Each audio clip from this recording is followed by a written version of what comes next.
Everyone, welcome to my YouTube channel care education purpose. তোমরা সবাই কেমন আছো? আশা করি খুব ভালো আছো। তো আজকে আমি তোমাদের সাথে আলোচনা করব ক্লাস 12 এর সেমিস্টার 4 এর জিওগ্রাফি সিলেবাস এবং এর কোয়েশ্চেন প্যাটার্ন। তো তোমরা যারা সেমিস্টার 3 এক্সাম দিয়ে উঠতে লেট হবে, তো তোমাদের অবশ্যই কিন্তু জেনে রাখতে হবে যে তোমাদের সেমিস্টার 4 এ কী কী টপিক তোমাদের পড়তে হচ্ছে। তো আজকে আমি সেটা তোমাদের সাথে আলোচনা করব। তো চলো ভিডিওটা শুরু করা যাক।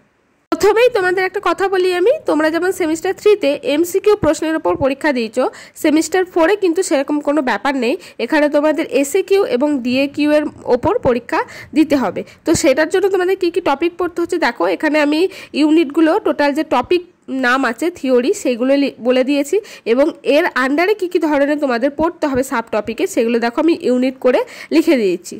দেখো ক্লাস 12 সেমিস্টার 4 তোমাদের ভূগোল সিলেবাস প্রথমেই আছে ভৌত ভূগোলের মৌলিক বিষয়। এখান থেকে তোমাদের টোটাল প্রশ্ন আসবে কিন্তু 15 নম্বরের মতো।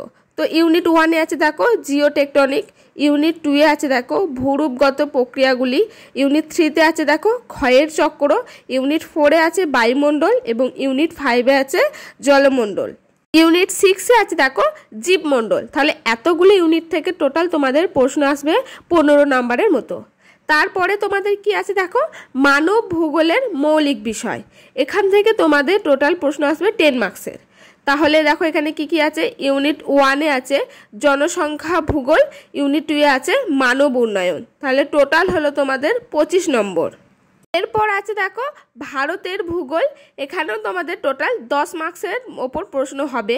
তো এখানে কি কি করতে হচ্ছে দেখো, ইউনিট 1-এ আছে ভারতীয় শিল্প, ইউনিট 2-এ আছে ভারতীয় প্রেক্ষাপটে মানব বসতি ও উন্নয়ন এবং ইউনিট 3-তে আছে নির্বাচিত সমস্যা ও সমস্যার ভৌগোলিক দৃষ্টিভঙ্গি।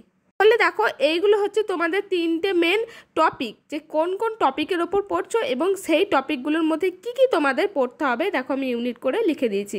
তাহলে এই হচ্ছে তোমাদের টোটাল ক্লাস 12-এর সেমিস্টার 4-এর ভূগোল সিলেবাস এবং কত নম্বরের প্রশ্ন তোমাদের আসবে। তোমাদের ফুল মার্কস কিন্তু হচ্ছে 35, মানে 35 নম্বরের ওপর তোমাদের পরীক্ষা হবে এসএকিউ এবং ডিএকিউ। এখানে কিন্তু এমসিকিউর কোনো প্রশ্ন তোমাদের আসবে না।